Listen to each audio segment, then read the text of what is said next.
Majority Report with Sam Seder. The destiny of America is always safer in the hands of the people than in the conference rooms of any elite. Sam Seder. They are unanimous in their hate for me, and I welcome their hatred. We must guard against the acquisition of unwarranted influence, whether sought or unsought, by the military-industrial complex. The Majority Report with Sam Seder.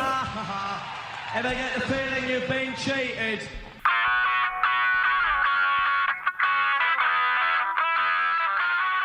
It is Wednesday, March 5th, 2025. My name is Sam Seder. This is the five-time award-winning Majority Report. We are broadcasting live steps from the industrially ravaged Gowanus Canal in the heartland of America, downtown Brooklyn, USA. On the program today, Adam Green, co-founder of the Progressive Change Campaign Committee, to look back on last night's crap show in the Rotunda. Then we will be talking to Saikat Chakrabarti.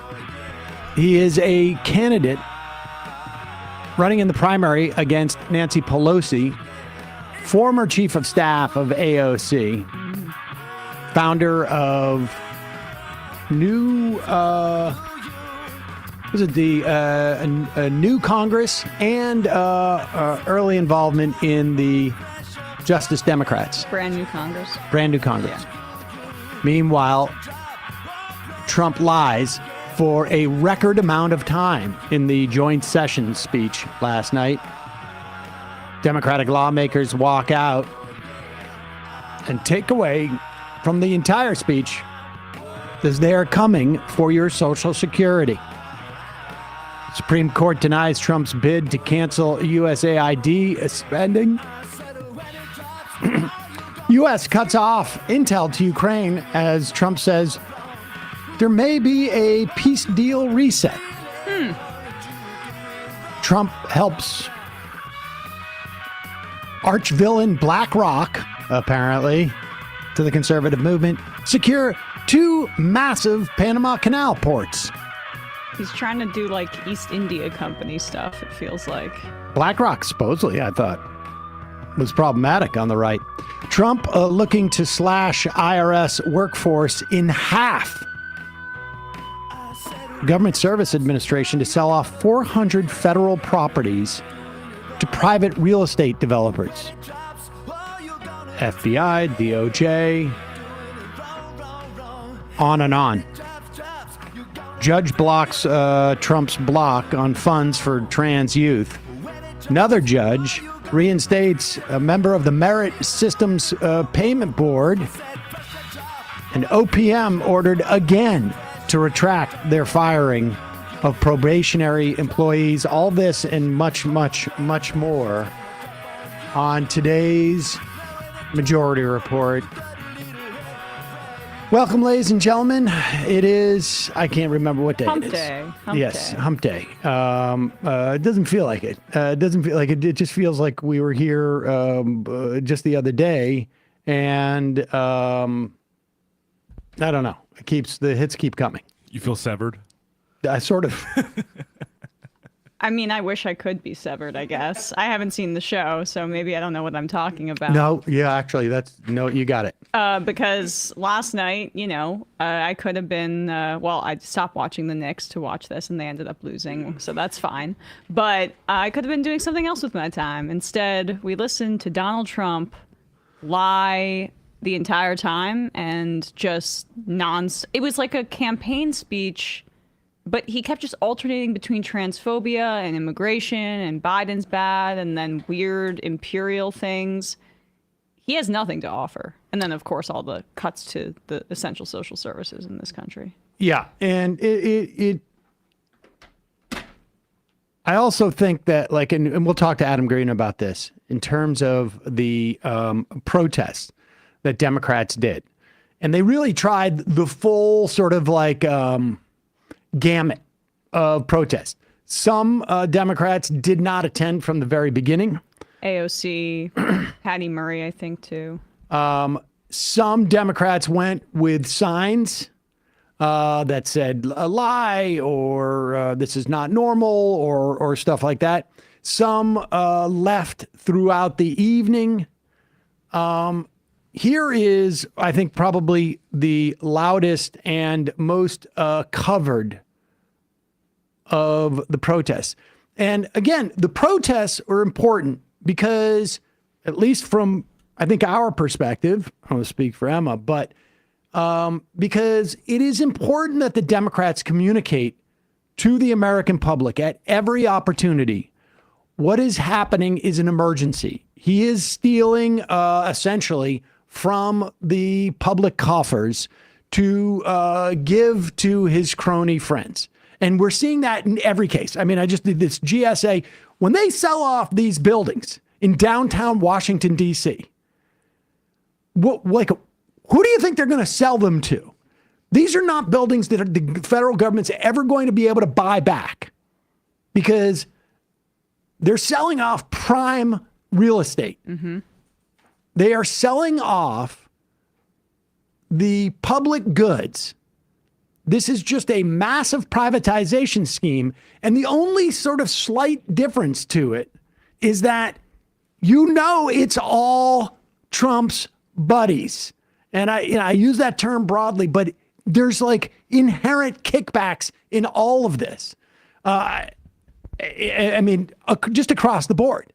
And so it's incumbent upon the Democrats to attempt to cut through the noise and at the very least explain this dynamic or signal this dynamic to people who are not really paying attention that much. And I listen every morning to the AP News at the bottom and the top of the hour. At the bottom of the hour, they just talked about Trump's speech as if it was a normal speech and nothing else happened. They didn't say he lied about all this Social Security stuff, which he did. I mean, just blatant, out and out lies that have already been debunked that he certainly knows about. It was a conscious decision to lie about Social Security. I mean, there were other ones too, but this was just the most egregious. AP doesn't mention it. At the top of the hour, when they have about another 15, 20 seconds, they talked about Democrat Al Green.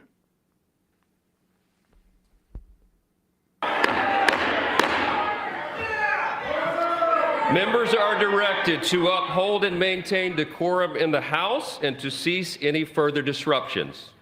That's your warning.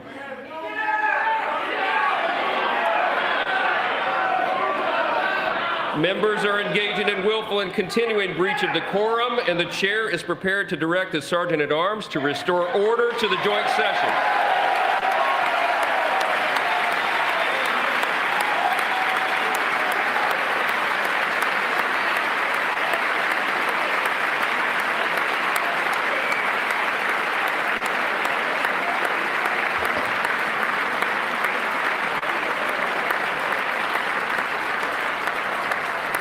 Mr. Green, take your seat.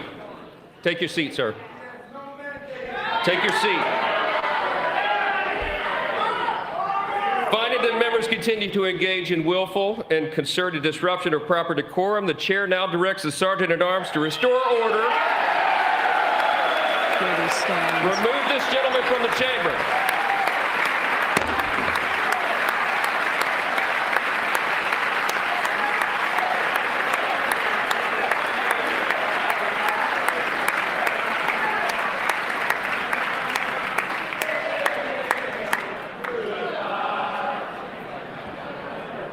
Oh, that seems out of order. That's basically it, right? So they remove him. I guess he was shouting, "You have no right to cut Medicaid." You have no right to. You have no mandate to cut Medicaid. Because he kept repeating that he has a mandate. Dude, you didn't even get 50% of the popular vote. The margin that you won by in the popular vote, 1.5%.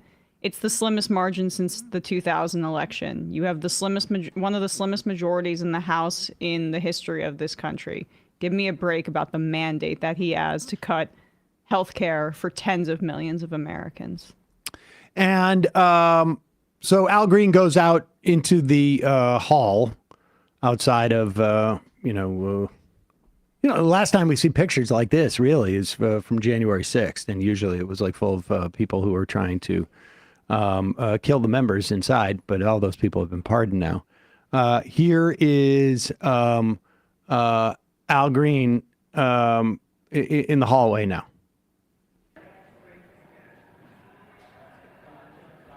So what were you shouting to the president? The president said he had a mandate. And I was making it clear to the president that he has no mandate to cut Medicaid. I have people who are very fearful.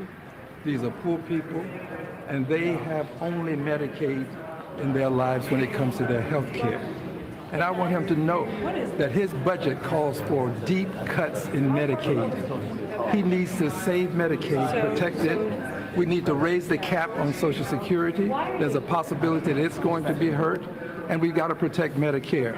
These are the safety net programs that people in my congressional district depend on. And this president seems to care less about them and more about the number of people that he can remove from the various programs that have been so helpful to so many people. It is the best way to get it across to a person who uses his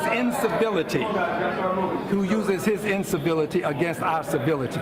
He is a person who has consistently been used incivility against civility. So do you think it will have no mandate? Is that what you said? Well, look, I'm willing to suffer whatever punishment is available to me. I didn't say to anyone, don't punish me. I've said I'll accept the punishment, but it's worth it to let people know that there are some of us who are going to stand up against this president's desire to cut Medicaid, Medicare, and Social Security.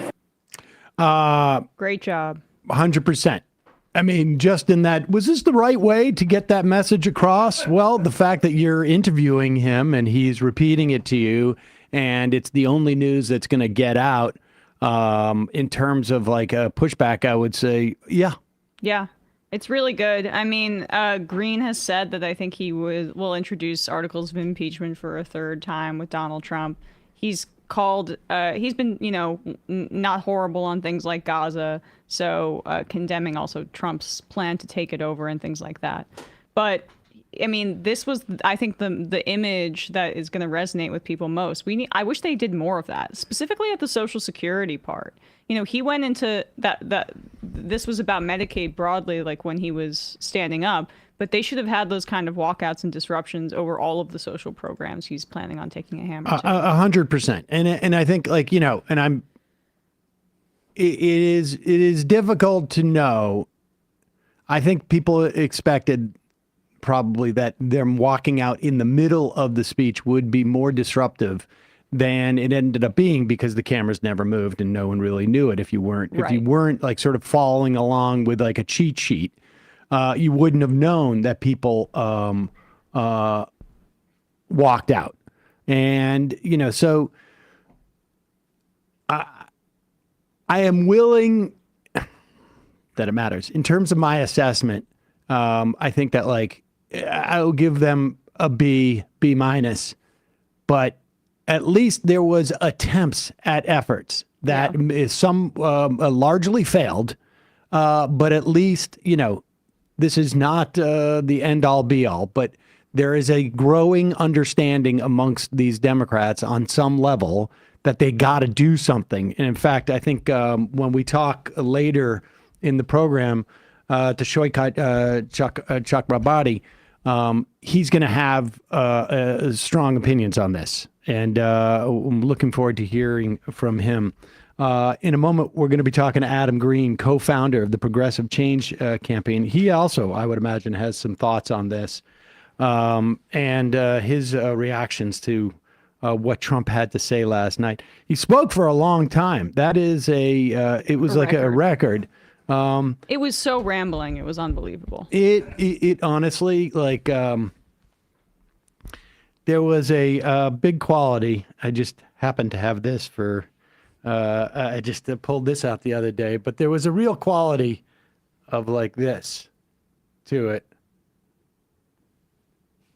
What's going on? Why isn't that playing? What are you trying to play? I'm trying to play something and on my phone. Okay. Oh, I know why, because it was connected to my earplugs. Headphones. Another What way. the heck? Okay. I don't know why it's not playing. You want to abandon ship here? Yeah, I guess so. Well, Try it again. We'll try it again later. we'll try it again. First couple words from our sponsor. When you think about businesses that are selling through the roof, like Aloe or Allbirds or Skims, sure, you think about a great product, a cool brand, and brilliant marketing. But an often overlooked secret is actually the business behind the business, making, selling, and shopping and buying for shoppers anyways, easier and simple. And for millions of businesses, that business is Shopify. Nobody does selling better than Shopify. It is the home of the #1 checkout on the planet and the not so secret with Shop Pay that boosts conversions up to 50%, meaning way less carts going abandoned and way more sales going ka-ching. Ka-ching? Ka-ching. Cha-ching? Definitely not that. I mean, let's face it, Oh, folks. maybe that. I'm the only person who's probably hearing this who remembers when cash registers actually did that noise. But nevertheless, in your head, it's going ka-ching. So if you're growing your business, your commerce platform better be ready to sell wherever your customers are scrolling or strolling on the web, in your store, in the merch section, at your podcast show, in their feed, their social media, everywhere in between. Businesses that sell more sell on Shopify. For a long time, I was very hesitant to open up a merch store because I was like, it's not going to be worth it. It's going to be a pain in the butt. We're not going to be able to put new stuff up there, and we're not going to. I have to keep track of all this stuff. And what if we get the merch and we sell it at live shows? And Shopify made it super easy. I mean, made it like I felt like, oh, we should have done this years ago. And the beauty of Shopify is that for whatever reason, we get out of the political commentary business and into just the merch business, and our merch takes off huge. Shopify can scale with us. So that's the best thing about it. Upgrade your business and get the same checkout that Aloe, Allbirds, and Skim use. Sign up for your $1 per month trial period at shopify.com/majority, all lowercase. Go to shopify.com/majority to upgrade your selling today. Shopify.com/majority. We'll put the link in the podcast and YouTube description. Also sponsoring the program today. Oh, Emma, I know this happens to you all the time. Do you ever walk into a store and have no idea what wine to get? Yeah, sometimes that happens. Sometimes? I mean, specifically reds. I'm kind unsophisticated palate over here. Yeah, not sophisticated enough, and that's why this sponsor is helpful. Emma knows automatically where to go with white in the white wine section. I admit, it's the truth. Well, look, you can stop wasting time at a wine store or like the grocery store, at a giant wall of wine and not knowing what to pick. That's why this you're going to love our next sponsor, Naked Wines. This podcast is sponsored by Naked Wines. It's 2025. Do you still shop like wine like it's 2005? Well, stop it. Naked Wines is a service that directly connects you to the world's finest independent winemakers so you can get award-winning wine delivered straight to your door. Use our code MAJORITY for the code and the password at nakedwines.com and get their incredible deal of 6 bottles of wine for just $39.99. I can't even do the math there, but it's a great deal. How do they do it? Naked Wines connects with winemakers and wine drinkers directly. They allow for vineyard to your door delivery at up to 60% off. My sister used to work in wines, Italian wines, and the amount of like marketing and sort of like marketing and promotion that goes into these things eats up so much of the markup. And in this instance, you're getting small wineries that don't necessarily have the resources to get their name out. Naked Wine goes in, gets these wines, and then gets it to you for like 60% less than what you would pay in a store. They cut out the traditional retail middlemen. They cut out those costs and markups, and the winemakers can pass the savings on to you without skimping on quality. Naked Wines has been around for over 15 years. They fund over 90 independent winemakers around the world With no commitments, no membership fees, you can enjoy Naked Wines hassle-free. So you're not locked into this. Don't forget, you can pause or cancel at any time. So just because you got a trip coming up doesn't mean you can't enjoy Naked Wines before or after that much-needed vacation. Now is the time to join Naked Wines community. Head to nakedwines.com/majority. Click Enter Voucher. Put in our code MAJORITY for both the code and the password for 6 bottles of wine for just $39.99 with shipping included. That's $100 off your first 6 bottles at nakedwines.com/majority. Use the code and the password MAJORITY for 6 bottles of wine, $39.99. Check it out. We'll put the link in the podcast and YouTube descriptions. And we're going to take a quick break. When we come back, Adam Green.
We are back.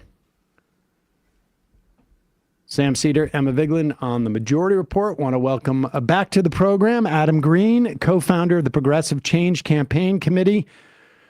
Adam, I assume you watched the speech last night? I did.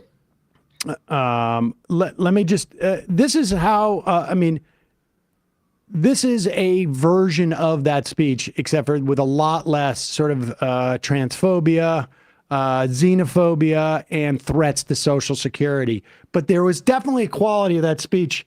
From this day on, the official language of San Marcos will be Swedish. Silence! In addition to that, all citizens will be required to change their underwear every half hour.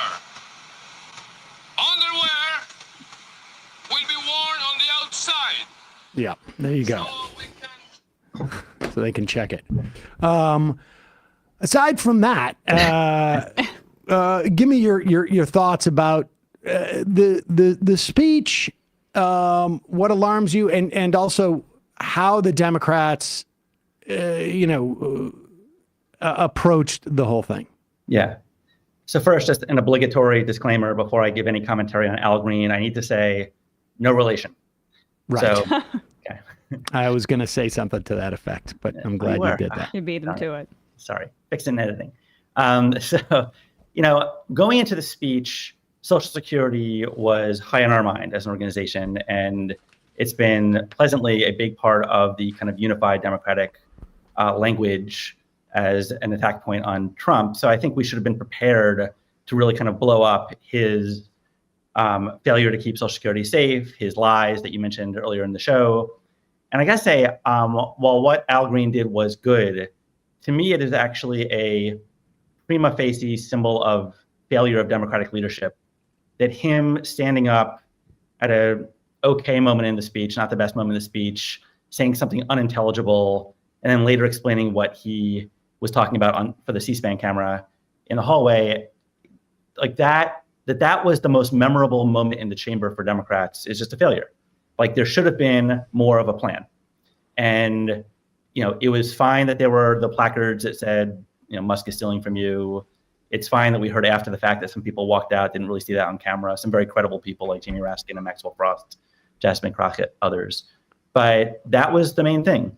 And, we talked to House leadership a little bit beforehand. Simone Sanders was on TV last night saying that she was hearing from staffers and members of Congress that they wanted to do more and that leadership actually was kind of trying to simmer the waters a little bit. And that's just a problem. Like we're in this moment of either get it or you don't get it. And you're either willing to fight back hard or not willing to fight back hard. And when it's kind of laissez-faire, no leadership from Democratic leadership, that's what you get. So props to him for being willing to fight. But I don't think that was the most effective way we could have engaged in the fight to point out that he wants to cut Social Security to give tax cuts to billionaires. How do you account for this in the sense that we saw reports 2 or 3 weeks ago that Jeffries was upset with groups that were, saying stuff, and Richie Torres was angry, resented and rejected the idea that they weren't doing anything when it was clear they weren't doing anything. I mean, we had concurrent reporting at the time saying this is their strategy. Their strategy is to not do anything. And even James Carvel's out there going don't do anything. Wait 30 days. Things will get better. He's going to fall apart. He'll have a heart attack, whatever it is. Is this just sort of I don't know, just corporate risk averseness? What is it? Yeah, there is, again, I think there's a dividing line between those that get it and those who don't get it in terms of this is an absolute threat to the America we want to know. And you think about a pendulum going back and forth. I don't know if the pendulum will ever go back to what we consider normal. And I think some people just think, oh, we'll win in the next midterm, so let them self-destruct. And they're just thinking about it through a old school political lens, right? I think a lot about what is effective in this moment, as I know you are talking about a lot. And I talked to a senator this week who was I'm very averse to anybody who claims to have the one silver bullet. If we shut down the Senate, that will do everything. It's I grant that point. There's not one silver bullet. But the way I think about it is, if we're going to make progress, if we're going to defeat these people, what can we do right now to expedite that progress and expedite their defeat and mitigate the harm and the pain to our democracy and to people? And one glimmer of hope I have is I just saw this morning Ro Khanna is going to start going to Republican districts to do town hall meetings there.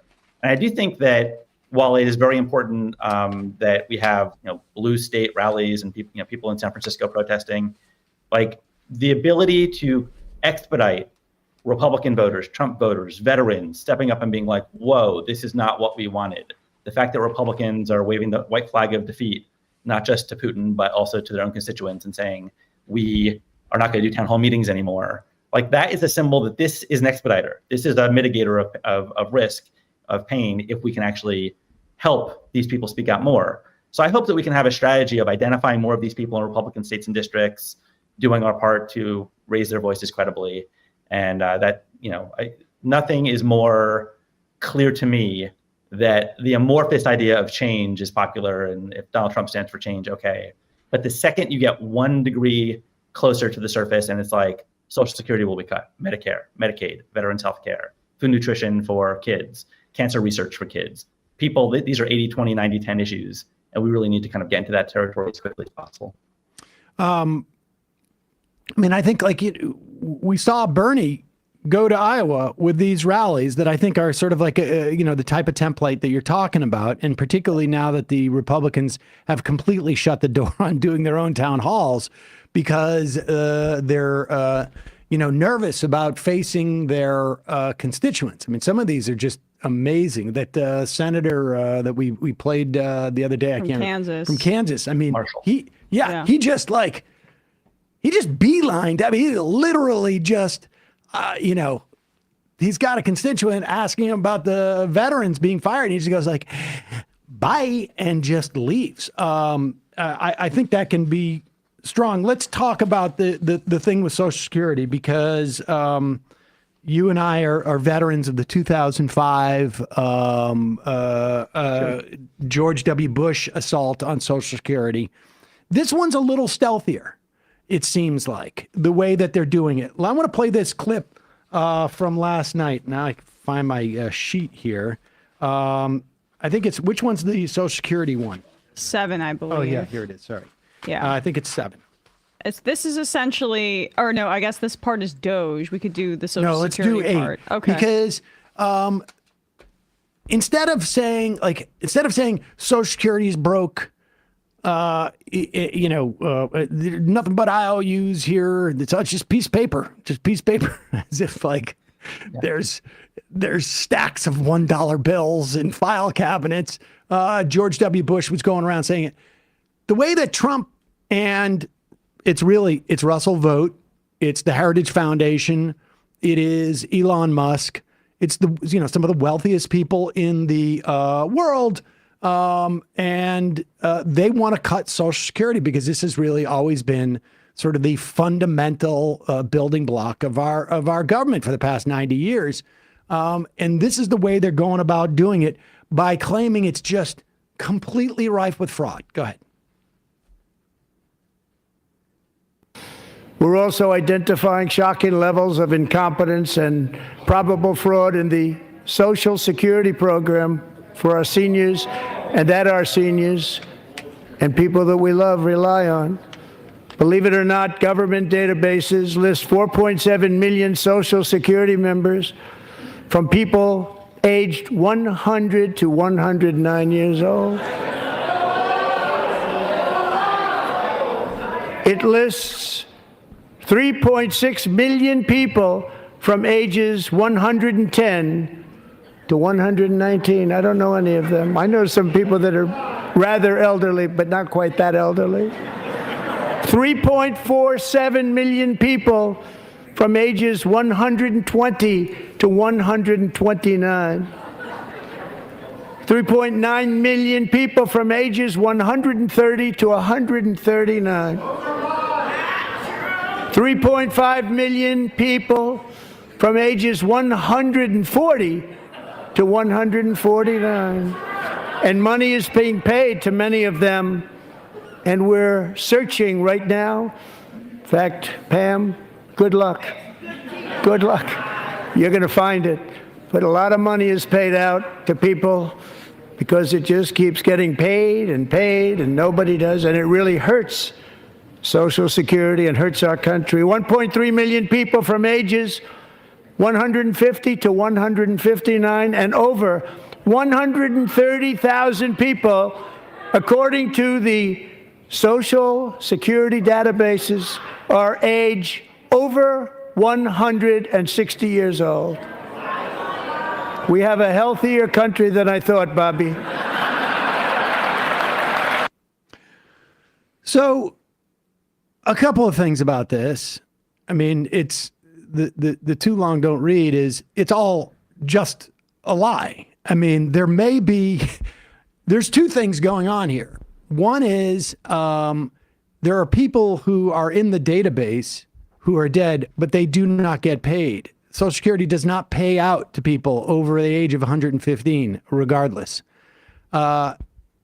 B, the way that the Social Security computer systems were set up, the language that they used when they didn't have a date, it would default to 1875, like May 22nd, 1875 or something. Right.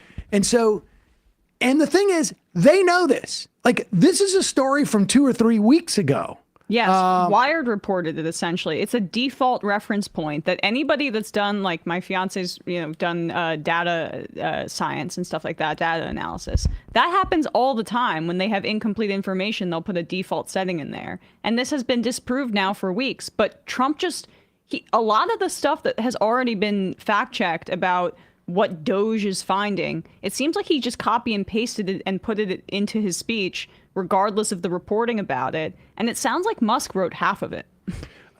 Yep. The point is, you spend that much time on Social Security, a thing that you're supposedly not going to cut. Yeah. you're cutting it, right? Like, I mean, they're cutting the Social Security Administration, employees, but this all seems like a prelude. Right. It's absolutely a prelude. And it's a really important point for us all to be aware of. They're using the rhetoric of fraud to preview their cuts to core benefits, right? They're basically trying to have their cake and eat it too. Say, we will not cut Social Security benefits, but of course we'll get rid of fraud. And then they put out fake fraud, and then they cut Social Security, and that's cutting benefits, right? David Day in the American Prospect, as you probably have already covered, did good reporting on how they're going to cut half of the Social Security Administration, which by definition means checks don't go out the door, people who are missing their checks don't have someone to call to get it back, seniors who are living paycheck to paycheck and literally might not be able to eat or get their medicine because they lost their check, won't be able to have a remedy. Like, this is going to do so much harm, and it's all so clear out in the open. So one point I do want to make, though, Sam, you mentioned the 2005 George W. Bush fight, and happy 20-year anniversary. We were also veterans of the 2013 Obama trying to cut Social Security fight. Yes. And back then, it was actually very hard, given a Democratic president, to get Democratic unity for the proposition that we will not cut Social Security benefits, right? It was actually absurdly hard. And I want to actually read to you two quotes from last night. One is from Maxwell Frost, one is from Alyssa Slotkin. I want to see if you know the difference. So one said, "We are in the middle of a billionaire administrative takeover and coup of our country where they want to cut Medicaid, cut Social Security, cut Medicare, cut all the things that we fought for and earned in order to give tax breaks to billionaires and corporations." The other person said, "President Trump is trying to deliver an unprecedented giveaway to his billionaire friends. He's on the hunt to find trillions of dollars to pass along to the wealthiest in America. And to do that, he could very well come after your retirement, the Social Security, Medicare, VA benefits that you worked for your whole life. The president claims he won't, but Elon Musk just claimed that Social Security is the biggest Ponzi scheme of all time." Which of those is moderate, Alyssa Slotkin? Well, I'm going to say the second. You happen to be right. I mean, you can tell with the language, but the point is, yes, they're more or less saying the same thing. And and to be fair, like, well, I mean, this is something that we experienced also during George W. Bush, right? Like, the Democrats align up pretty well. Now, we don't have anybody who's going in and going like, well, if there's fraud, I want to get to it. Although there was some Democrats who were doing this early on with this Musk thing, which I think was very problematic, frankly, because if you start to concede their premise, it's much harder to tap the brakes once that's there. Yep. Like, we have processes to deal with fraud, right? We have inspector generals. They fired all the inspector generals. Like, we have processes to do audits. We have processes, even if we decide that we don't think it's right for the American public to provide, ready-made nutrition packets to starving children. If we decide that we don't want to engage in that kind of behavior, we have a system in place to actually have that debate publicly and democratically, and that is called Congress can debate it. So the Republicans right now, if they want to cut aid to starving children around the globe because, how much they love life, they can bring that up as a bill and they can vote on it. But this is the way they're going. It's all about the fake fraud. And that's why they keep putting up fake fraud numbers, and then they have to keep taking them down. Yeah, that's exactly what they're doing. And, it seems pretty clear to me that there's a high enough probability chance that the end game here is just massive self-enrichment of the billionaires who will just flood the zone in the next election and just buy their way to power, combined with their misinformation, doing the same thing, right? Like, there was some conversation on MSNBC yesterday being like, Lawrence O'Donnell made an inaccurate statement where he's like, the best way you know that Trump is not planning to run for a third term is that he's doing all this unpopular stuff.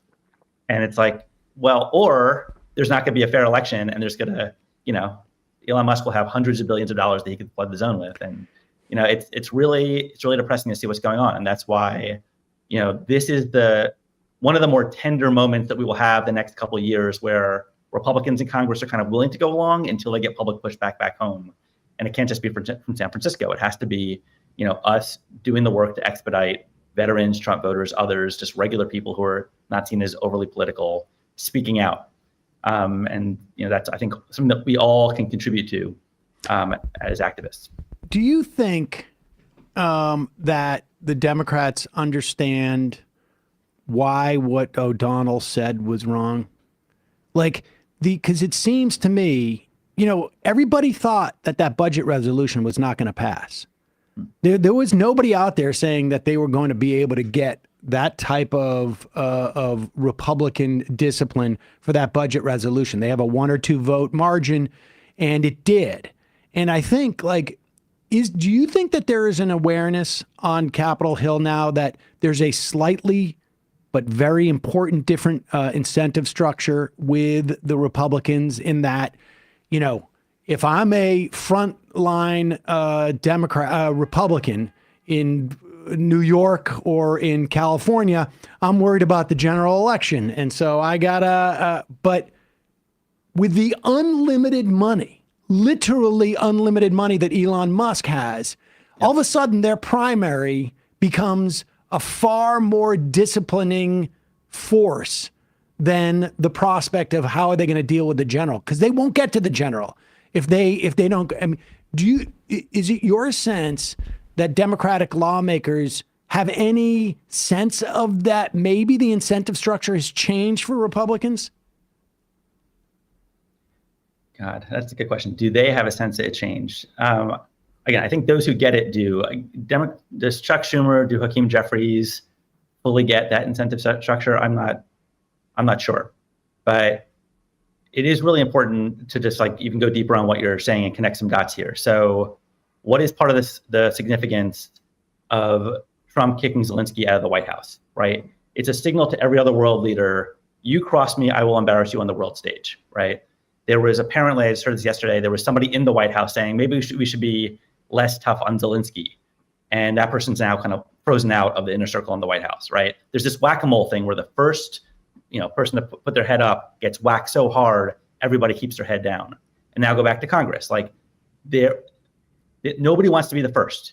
Even the crazies who before would just, lambast against their own party. Nobody wants Elon Musk to write an unlimited check, which he can do with no consequence to his bank account against them.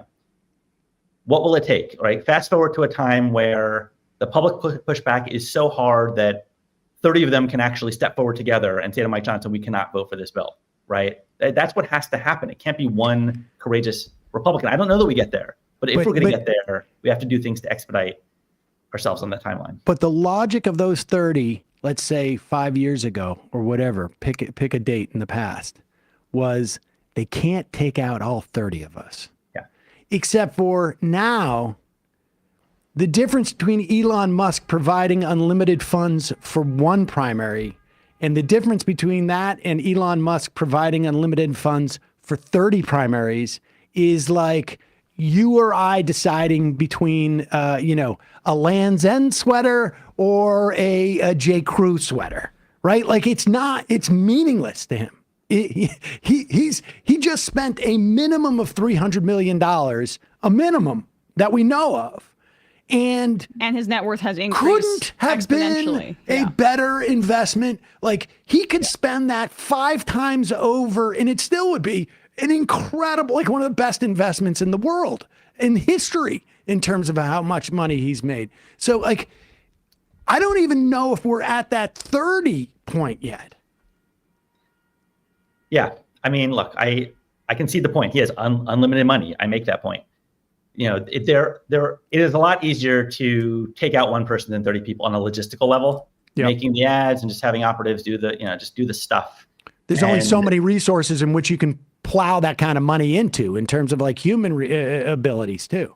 Yeah. Now, again, you can go back and forth. Oh, they can use AI and make ads that way and just do it at scale. And maybe that's true. But let's put it this way. I'd rather have 30 sticking up than 1 sticking up at this point. Right. So my question is just how can we increase the pain on these Republicans? And the thing that pops into my head over and over again is show them proof points that their own voters who voted for Trump, this is not the direction they were trying to go. I'm open to other stuff. Again, I don't think there's one silver bullet. It's just in this moment, what is effective? Another thing that we're thinking about a lot, we do a lot of polling, and we've been doing months-long polling almost every 2 weeks with Data for Progress on DOGE and just how to make the argument against Musk. And is it that he's stealing from you, wants to take your Social Security, give tax cuts to billionaires? Is it that the Constitution gives Congress certain powers and he's trying to steal these powers from the people? Spoiler alert, they're both pretty effective. There's lots of versions of that. Is it that they're hurting your public safety, cutting things like aviation and clean water and stuff like that? Also effective. But as we're doing this, there's a question in my mind of how much is Elon Musk kind of a heat shield for Trump, absorbing the blows and actually not having it transfer to him, versus kind of through osmosis transferring that unpopularity to Trump. And that's actually going to be the subject of our polling this weekend. We can do some A/B testing to see if we only make the argument against Musk, and they don't hear Trump's name, does Trump's popularity take a hit by the end of the poll? We'll have results on that soon. I would also argue that Trump has been a heat shield for Republicans for 9 years. Right. And it is incumbent upon, when Joe Biden is out there saying, MAGA extremists, and Kamala Harris is going around with, Republican never Trumpers, all they're saying is Trump is the change agent. He is not part of the establishment. In fact, we got Republicans and Democrats right here, and also making it much harder to hold Republicans to account for Donald Trump. We know, we've just said, the weak link in this sort of it's not Elon Musk. He doesn't care. And Donald Trump, I don't think he cares either, because he's okay, I'm maybe unpopular. If I'm not president for the next term, I can't go to jail. That's already, that's a foregone conclusion. I'm making money hand over fist in a way that he's probably never made in his entire life at this point, between his meme coins and every scam that they've got going. I'm convinced this whole tariff thing is just really just some type of kickback scheme or pump and dump. So the only people who really have a vulnerability are those 30 some odd Republican lawmakers. And if you don't say this is the Republicans doing this, how does Elon Musk not function, and how does Donald Trump not function as a heat shield? Yep. And therefore it's significant that all the Republicans voted for that budget, right? Because they're finally on the record. Right? Exactly. Yeah, that was a game changer. I think there's been two game-changing moments, at least in the last couple months. One is the funding freeze. That was a galvanizing moment. Remember, until that moment, it was all hypothetical. There were a lot of people not being full-throated on our side. And the second that literally every program was threatened, whether you're a school board member or a mayor or a senator, you have something locally that's popular that you can point to. And that's when we started seeing local events back home with real people telling their stories. And that's just kind of extended through all the DOGE stuff where they're cutting everything. But that left a vulnerability where Republicans in Congress had deniability. And this past week, when they voted for the budget that would kind of ensconce that stuff into law, that gives that puts a target on every Republican's back politically in terms of being able to, be subject to local press events back home, saying they're cutting veterans, healthcare, cutting cancer research for kids. And, we need to take advantage of that opportunity. Well, Adam, what's our version of the Laken Riley Act? What is our version of basically taking the name of, say, a veteran, a third of the federal workers that I think have been fired are veterans, or it's a third of the federal workforce. They are veterans, right? I know that they're attacking the VA soon. Can the Democrats sponsor a damn bill with the name of a federal worker, or somebody say that died because they didn't have access to healthcare coverage? Or how about a bill that talks about the FAA deregulation, call it President Plane Crash? Is it Jeffries that's standing in the way of some of these more grandstanding bills that would at the very least make it look like they're standing on the floor of the House? I know maybe the time for the debate is not immediate, but and doing politics, just do a grandstanding bill and make it and tie Trump to the plane crashes or something like that. I love that. Emma, you just gave me homework for the next week. That is such a great idea. So I'll give a couple examples of things that could fit. Well, I just think you shouldn't do anything right now. Just wait. Don't do anything. He'll wait. Just wait. Give him 30 days. One thing we should do today is name a bill after the 13-year-old kid who was a cancer survivor who was held up by Trump in the State of the Union last night. Yeah. And just name a bill to restore funding to NIH and other cancer research things named after him, right? Like the fact that they're using that against us is so mind-boggling, and we should just flip that right away. You know, your FAA thing, pick somebody involved with that.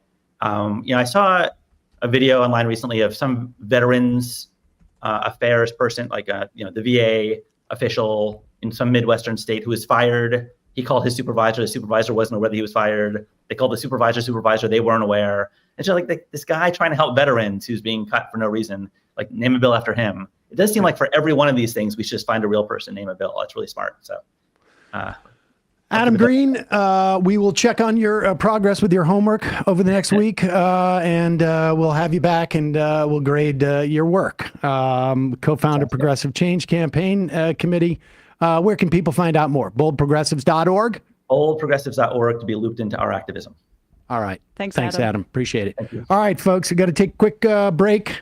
When we come back, Saikat Chakrabarti will be here. He is running against Nancy Pelosi, primarying her.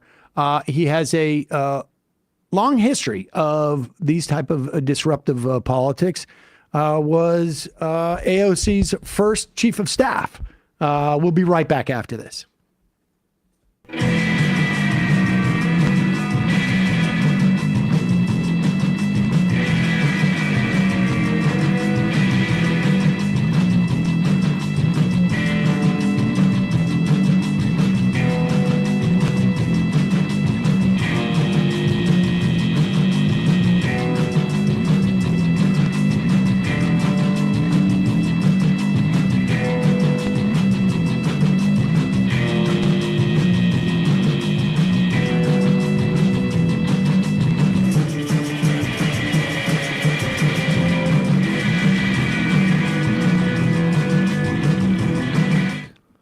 We are back. Sam Seder, Emma Vigeland, Majority Report. It's a pleasure to welcome to the program Saikat Chakrabarti. He is a candidate for Congress in California's 11th district in the primary.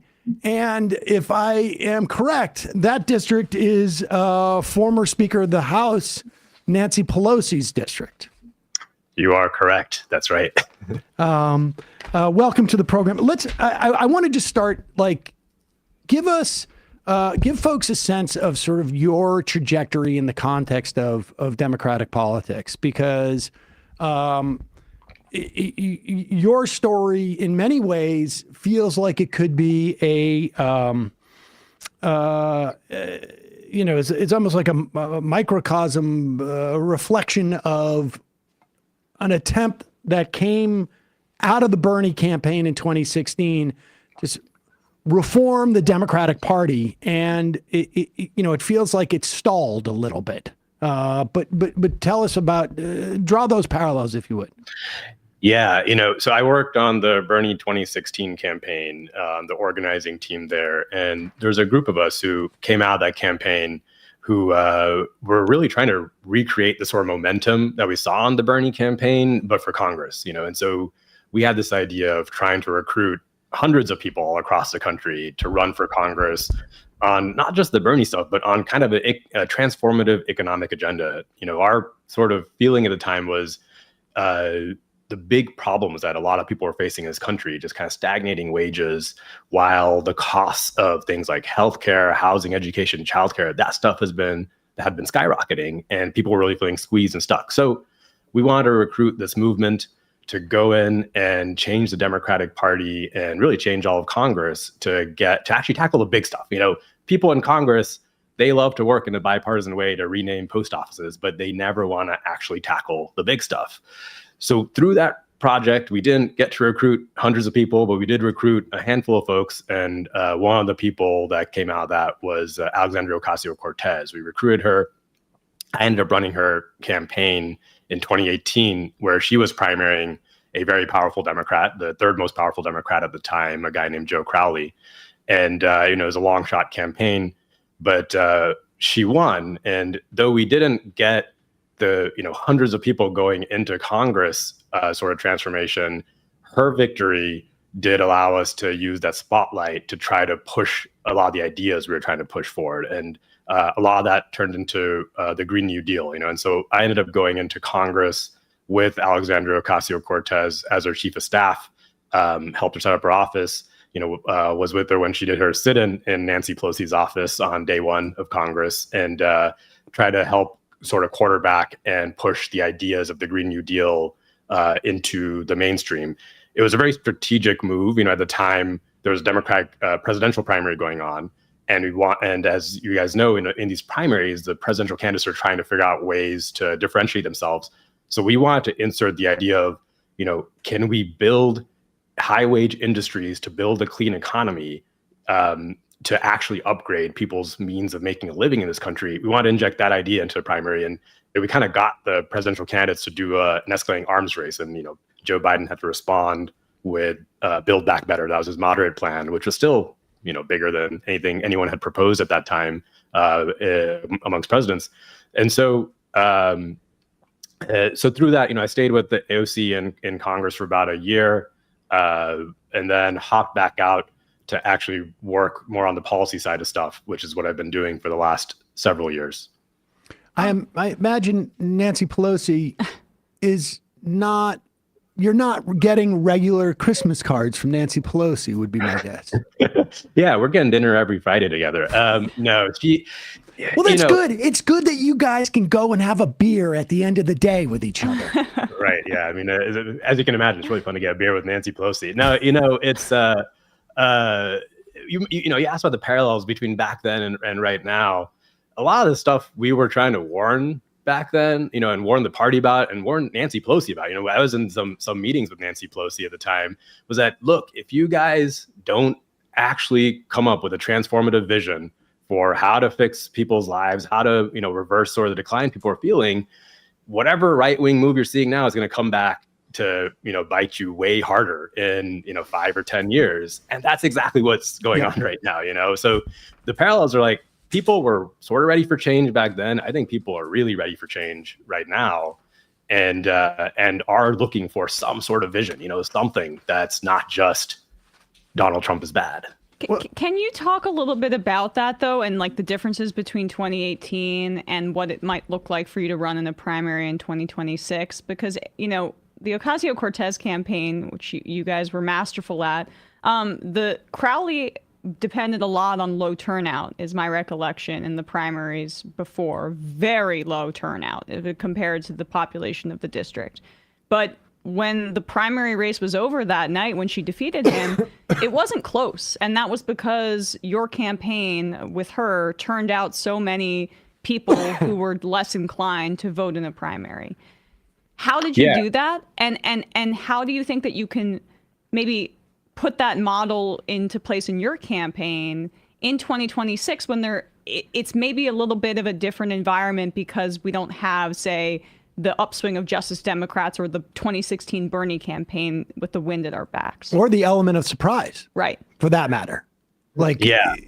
Crowley did not see this coming. Right. He was way overconfident.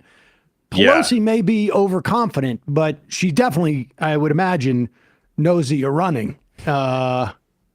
Oh, yeah. She knows I'm running. I mean, I do think she might be a little overconfident, though. I don't think she's going to do anything in the race until it gets, until she feels very threatened. But I think there's some stuff that's going to be harder and some stuff that's easier.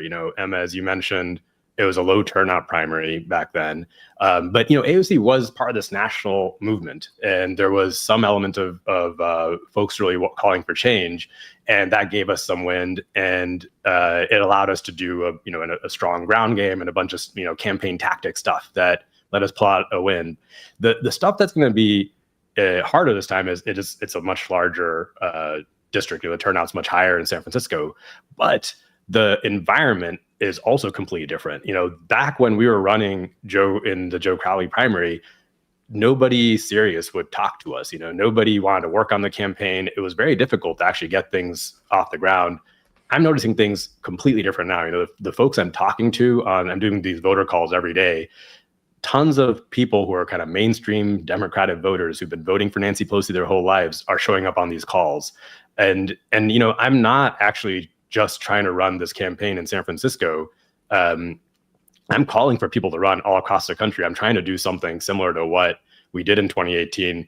I think we need people to run all over the country to completely reshape and redo the Democratic Party to be one that's about a transformative agenda if we really want to make a difference and win, not just in 2026, but in 2028. And like my experience or my sort of motivation for a lot of this is I think the kind of autocratic right we're seeing right now, it's not exactly the same, but it's similar to the kind of autocratic right and fascist movement in the 1930s. It's not the same thing, but it's being driven by a lot of same motivations. And I really feel like the only thing, the way we defeated that last time was you had FDR, you had a whole new movement, it was a New Deal movement, new people that came into government, and a whole new vision to rebuild government and to do the kind of upgrade in people's lives that created the whole middle class. We built the whole industrial base, we built a whole new economy, and that was good enough to show that liberal democracy can work, and it defeated the right for decades. And I think that's what we should be shooting for right now. We shouldn't just be shooting for the pendulum swinging back and forth. We need to actually show how we can improve people's lives in such a drastic way that we just put to rest the idea that, this sort of autocratic right can work and should be in power. But so if people are interested in that, I think I do want to run together with them. I want to make this a national movement. And because I'm running against Nancy Pelosi, who she's very entrenched, but she's better known than Joe Crowley, I get to, I get a bit more of a national platform to call for something like that. I mean, the academic research shows that when the authoritarian right rises when they have a built-in ideology, almost definitionally, and then creating narratives around events becomes much easier. 9/11 becomes about Islam as opposed to, sort of the monarchy and people trying to maintain power. The financial crisis becomes about African Americans having home ownership as opposed to the big finance. I mean, the center left, as it were, in this country has no. It's seemingly they feel like they need no ideology. And therefore, they cannot control the narrative of anything that happens, whether it's immigration, or any other. Or what's the healthcare vision? Crime, health, whatever it is. It's a real problem. Let me ask you this. If you are looking, and I hope, people see your candidacy as an opportunity to go and help you, at least, in our audience here. As far as that vision of having half a dozen, 24 people running across the country, do you have, from having had so much experience in an insurgent campaign and taking out entrenched people, because you're running in a very blue district. There's a lot of those blue districts where there's entrenched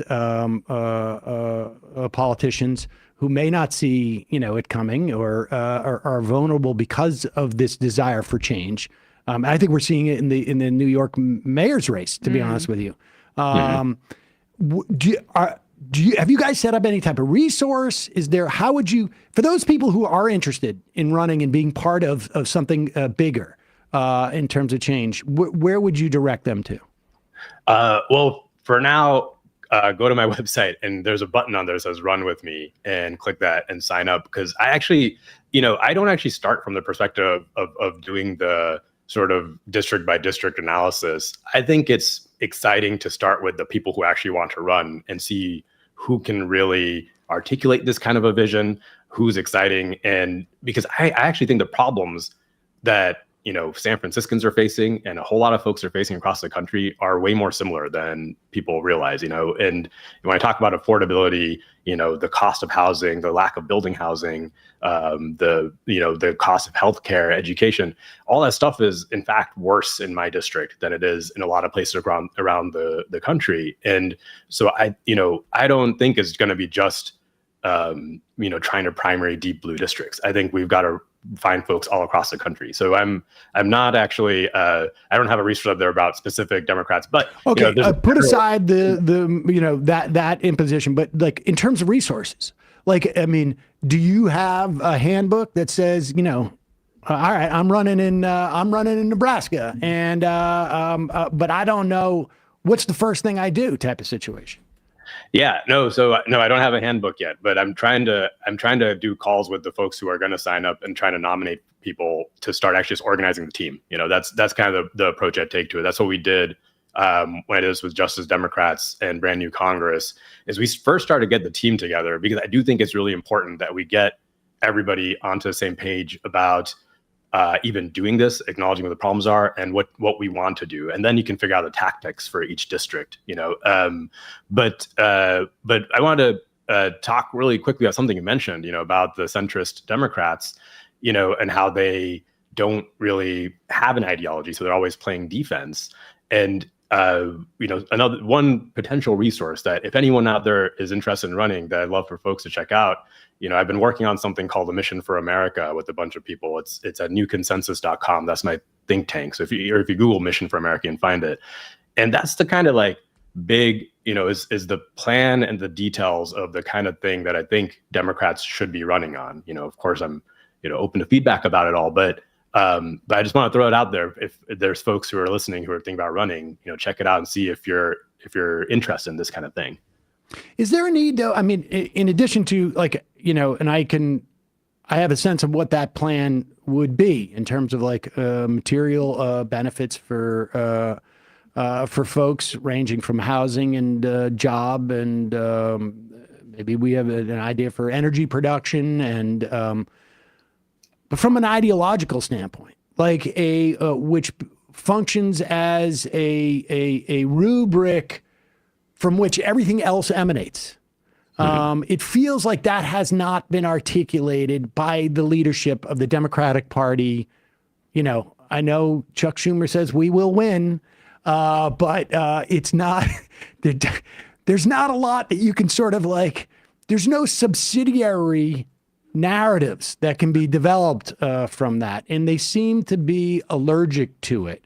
And it seems like there's room for almost like for two different narratives. One is within the primaries, right? Like, what are you finding thematically or narratively is the frustration that people have with Democrats now? That is coming out from those voters who would have, like, I voted for Nancy Pelosi every year. I never even thought about it. Yeah, thematically, and I don't know if this is so ideological as it is just people are really divided on action versus inaction, or just kind of change versus status quo. They want Democrats to be doing more now, and they want Democrats to actually be more radical. And I see this from people on all sides of the political spectrum. People just want the big stuff to get fixed. In San Francisco, the cost of living has just been getting worse and worse for so long that people are willing to entertain way more radical ideas, and I think you see this all across the country. People are, you vote for Obama for change in 2008 and you vote for Trump for change in 2016 and 2024, two very different visions of change, but people just want change. And so I think there's this opportunity to actually present something that's real action. I think that's where the voters are. I think the story, from a more ideological standpoint, I think there's two narratives. One is our politicians have sort of just been lazy and like left, they've taken their hands off the wheel, and it's been easy for them to be lazy because they're getting funded by big donors. It's better for them to just kind of keep the status quo and which is good for their donors, and not do too much.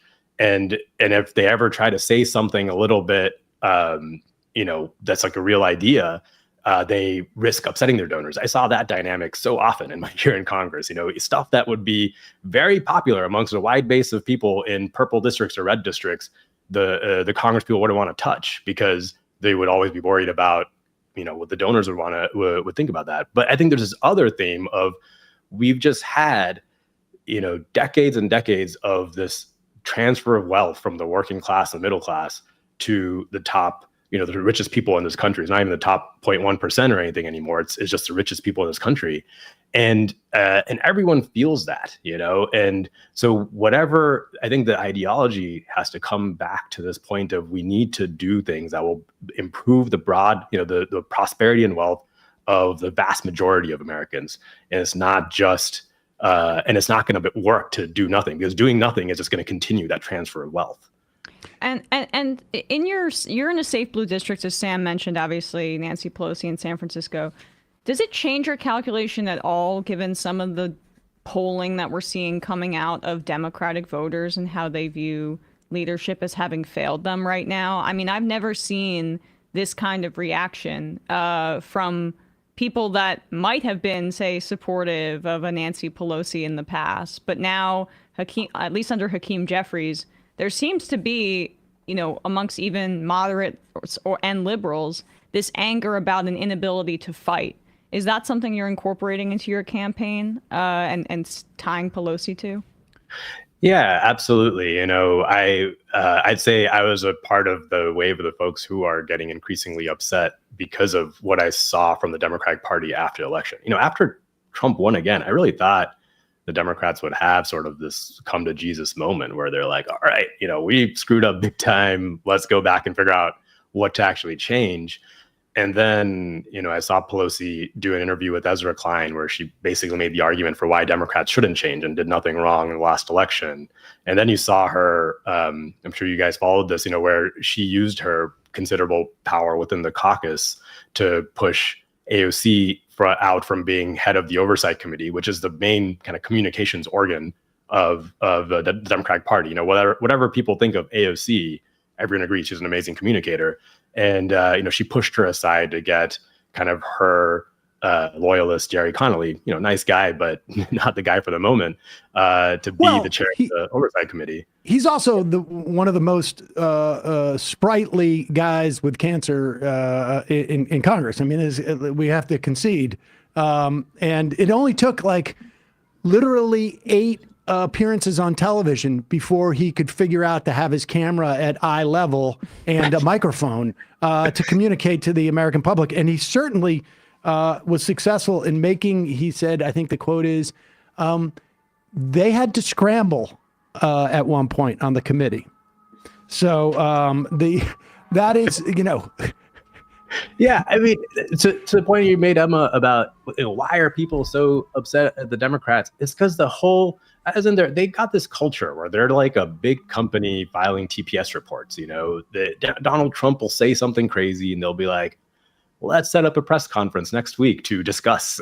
and everything is seniority based. They just can't change, and they can't even imagine how they could have some sort of bigger vision because they don't believe in that, right? And that's why, the polling that you're talking about, Emma, I think is really showing that the time is right now to change the whole party. People are just sick of what the leaders are doing right now. And I don't think they can imagine people like Chuck Schumer suddenly changing, and having some sort of vision. It's like goes against every fiber of their being to be that way.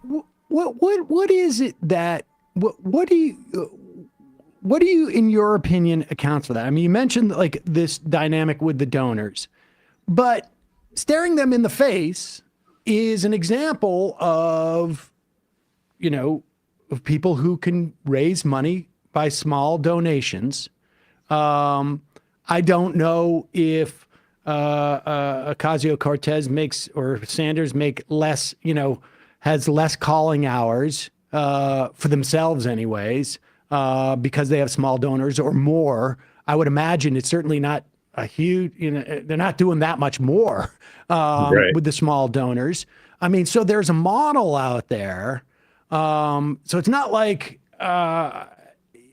is it just that these people don't believe in anything? Is it a corporate just risk averseness?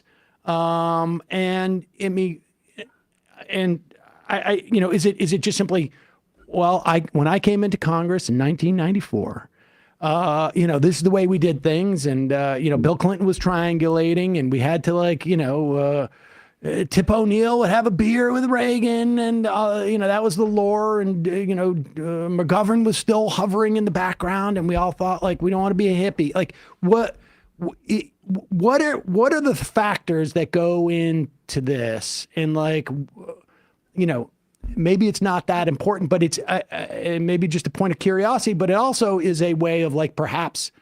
Maybe there are some sort of more low-hanging fruit out there. I don't think Chuck Schumer's ever going to change, but there may be other politicians there who can be, retrained in some way. Yeah, first of all, I know at least from the horizon there, Alexandria Ocasio-Cortez doesn't do any call time, so she gets to actually do her job when she's in Congress rather than spend all her time on the phone.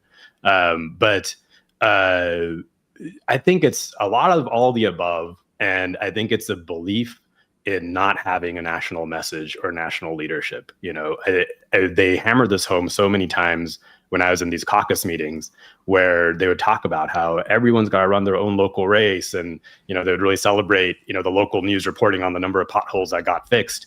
And that all sounds kind of good in theory, but the right does have a national message, and they're hammering it over and over. And they've got a plan, and they're telling you why your life is getting worse and why you need to, we need to kick out all the immigrants.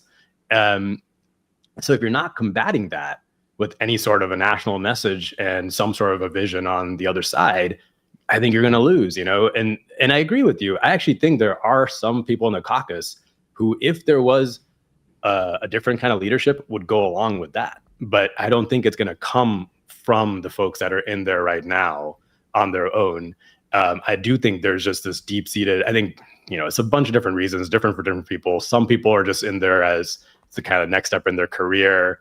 It's a lot of people just are afraid, if you say something, it can get used in an attack against you. And the Democrats just at their core believe that any messaging battle they're going to lose. So they don't even want to have them. They don't want to publicly fight for the things that they believe in, which half the time isn't anything. So that makes it difficult. There's all this, there's been such an argument of, should Kamala have gone on Joe Rogan, and should the Democrats have done more oppositional media? And they're still not doing it. And they're still not going on, shows like this or shows on, all across YouTube and social media and the stuff that people are paying attention to, because what are they going to talk about? And Hakeem Jeffries is doing those shows, and you see what he talks about, and it's terrible. It's him just going on and making a case for doing nothing, which is, that's... Well, he's being attacked from both the right and the left. So I think we know he's doing the right thing. Yeah. But that part about the idea of all politics are local is fascinating to me because the Democrats controlled Congress for 60 years. 50 years, and it was I think Tip O'Neill was probably the speaker for almost all of that, and it was his all politics are local. What has changed since then is that almost all media is national. Yep. And so this messaging, it's almost as if like they just have not been pulled into the late 20th century, never mind like the 21st century. It's terrifying. Right. And part of that is I do think they don't, when it comes down to not having a vision, I don't think the Democrats even agree that there's a problem. Like when I say something like, for the vast majority of Americans, life has been getting worse. Republicans will say that opportunistically, and they all say it. But the Democrats don't even agree on that. They don't actually even want to say that, because half of the time they're talking to people who don't have that problem and who don't want to talk about that problem, right?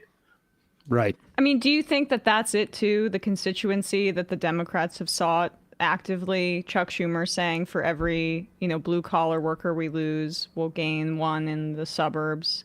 It seems like that vision has been tested and it's been an abject failure.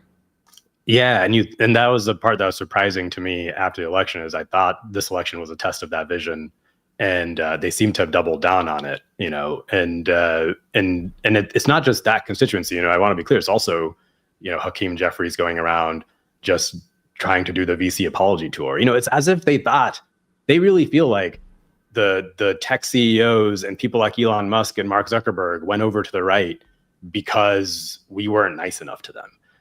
The right spent 2 years bashing those guys. They were bringing them into committee hearings over and over again, complaining about tech censorship, and they just bashed them into submission. And all those guys know that they have to go along with Donald Trump or they're gonna get attacked, And the Democrats' response to that is, let's be nicer to them and to try to convince them to come back to our side. That's never gonna work in the first place.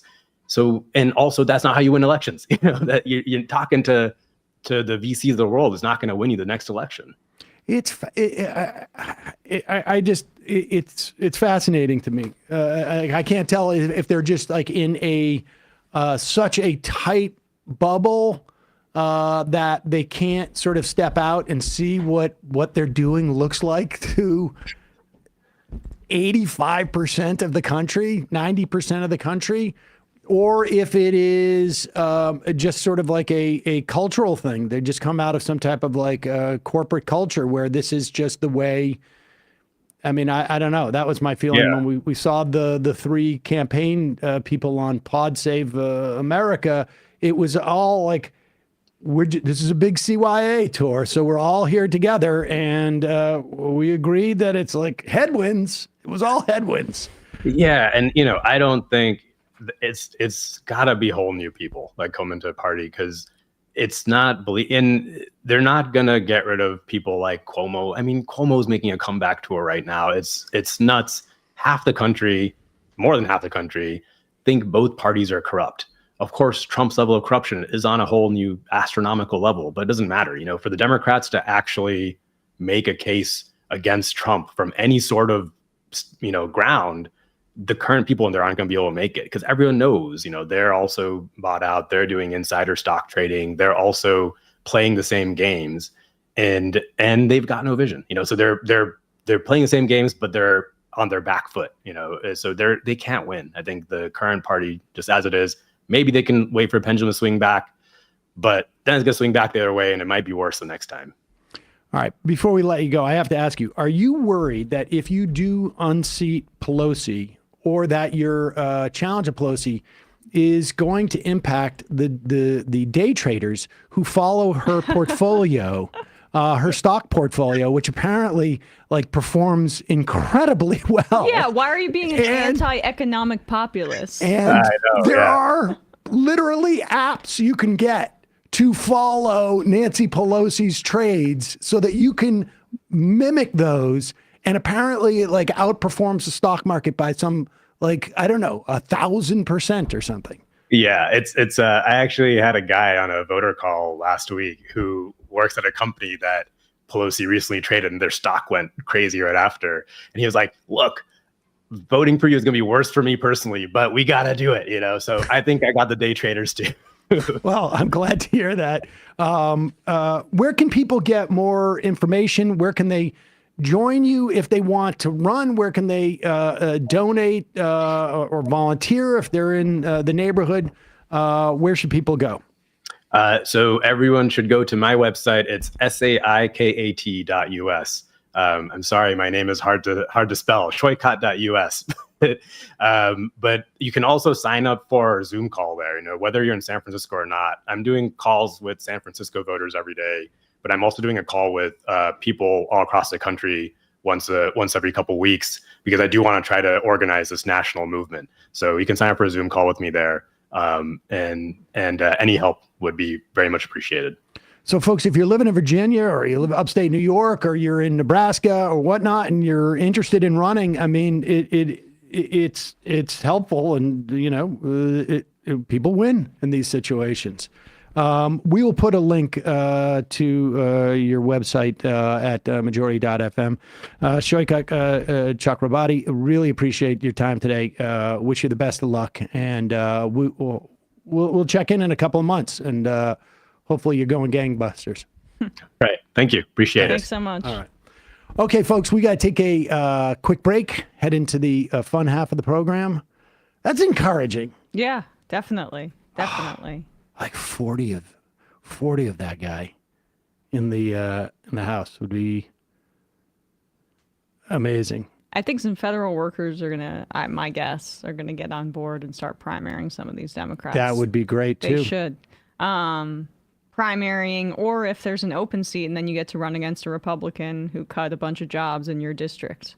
I'm looking at everybody in areas like Kansas City where it's a high concentration of federal workers. And then in safe blue districts, what Saikat doing is the model. I mean, and we've had success. There were some setbacks, obviously, Jamal Bowman, Cori Bush, but there were also gains made.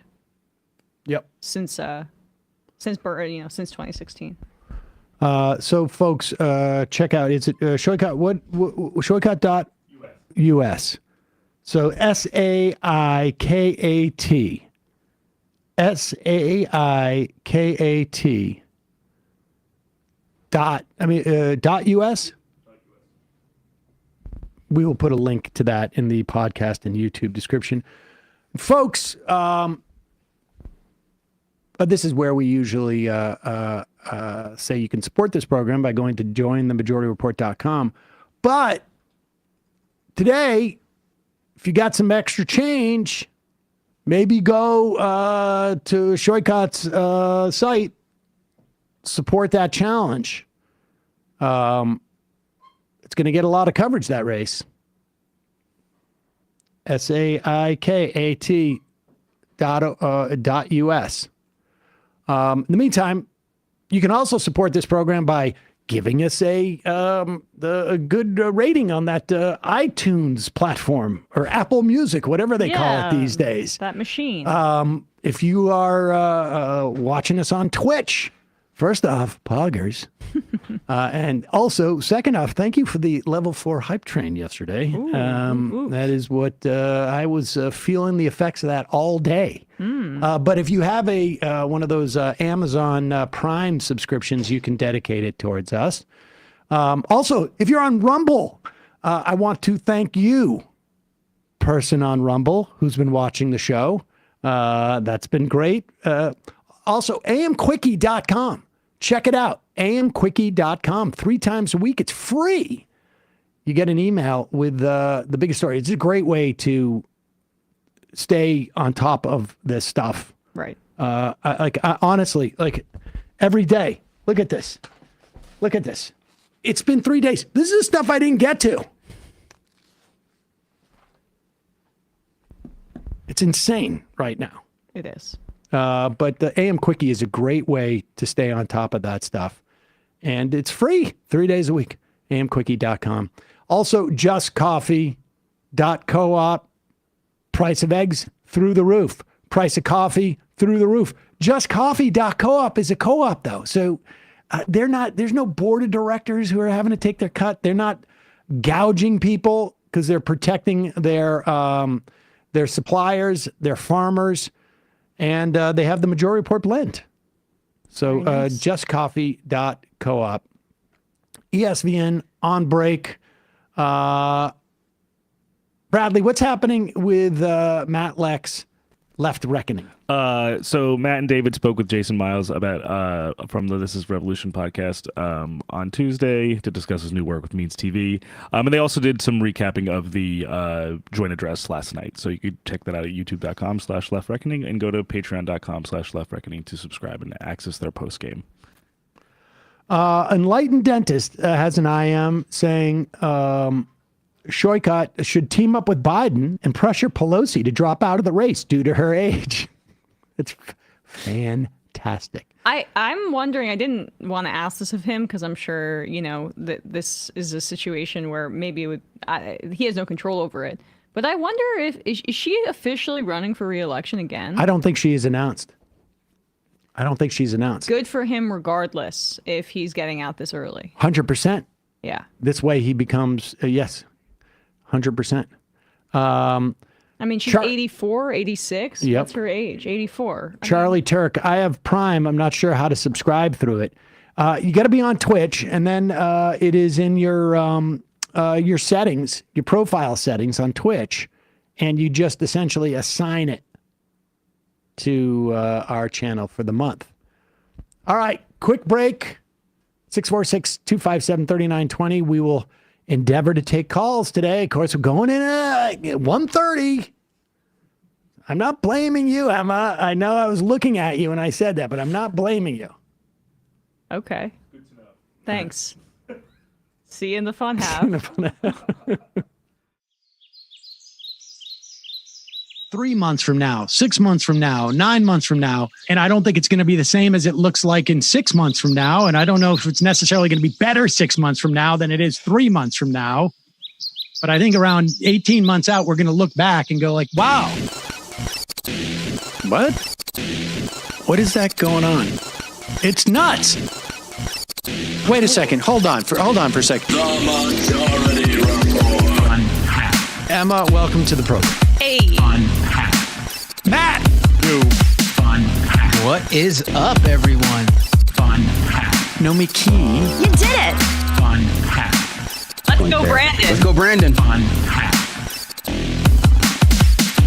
Bradley, you want to say hello? Sorry to disappoint everyone. I'm just a random guy. It's all the boys today. Fundamentally false. No, I'm sorry. Women's Stop talking for a second and let me finish. Where is this coming from, dude? But dude, you want to smoke this 7A? Yes. Hi, it's me. Is this? Yes. Is this me? Is it me? It is you. Is this me? Hello, is this me? I think it is you. Who is you? No sound. Every single freaking day. What's on your mind? Sports. We can discuss free markets and we can discuss capitalism. I'm gonna go throw up. Libertarians. They're so stupid, though. Common sense says, of course. gobbledygook. We fucking nailed him. So what's 79 plus 21? Challenge Matt. I'm positively quivering. I believe 96, I want to say. 857-210-35 501 1/2 3/8 9/11, for instance. $3,400, $1,900. 5, 4, $3 trillion sold. It's a zero-sum game. Actually, you're making me think less of it. But let me say this. Poop. Call it satire. Sam goes with satire. On top of it all, my favorite part about you is just like every day, all day, like everything you do. Without a doubt. Hey, buddy, we see you. All right, folks. It's just the week being weeded out, obviously. Yeah, sun's out, guns out. I don't know. But you should know. People just don't like to entertain ideas anymore. I have a question. Who cares? Our chat is enabled, folks. I love it. I do love that.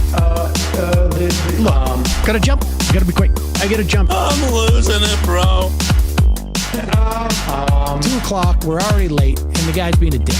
So screw him. Sent to a gulag? Outrageous. Like, what is wrong with you? Love you, bye.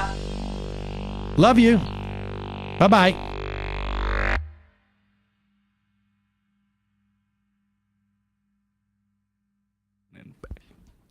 We are back. Sam Seder and Emma Vigeland. Hello. On the Majority Report. Fun half. Greg from Arkansas.